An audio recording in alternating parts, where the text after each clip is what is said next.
So let's talk about what volatile or essential oils are, first of all. And I don't know what your chemistry background is like, but I've taken so many chemistry classes over the years. I'm fascinated with chemistry because when you think about plants, they don't have a brain and nervous system per se. They do have an immune system, according to recent research. Why do plants produce mono and sesquiterpenes? Why do they produce essential oils and all these hundreds of different compounds? For one, and from the research that's been done, we do know that animals, that plants will produce essential oils as anti-feedants. So if they don't smell good, or for a particular animal, remember, if we're smelling mint and that has menthol in it, or if we're smelling a camphor smell, like in rosemary, there's one chemovar of rosemary that has a very camphoraceous smell. It has a lot of camphor in it. Well, some insects do not like that camphor smell. It warns them that this camphor is going to be toxic to their nervous system.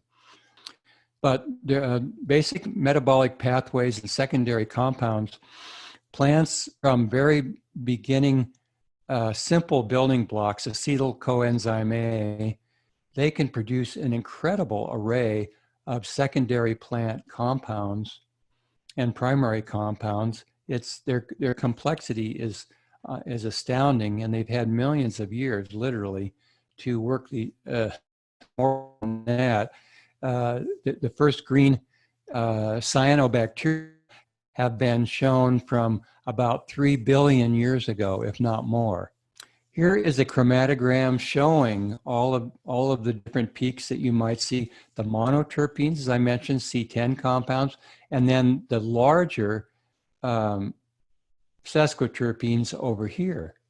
And it's showing one peak, which we've identified, an isocaryophyllene molecule here, which, by the way, has cannabinoid binding receptor properties. Some varieties of phenyl. Of course, I'm not talking about using a phenyl tea, because you're not going to be getting that much estragol out. That's why phenyl was traditionally used as a tea. As a tincture, okay, I wouldn't put too much into a tincture. A little bit's okay. I don't think it's a problem, but you might look at it more closely during pregnancy. Okay, uses of specific herb oils. Boy, what a beautiful feed, isn't it? Here are my top 20. Hope we have time to go my top 20 here. Remember that you will have access to this point after the presentation is over.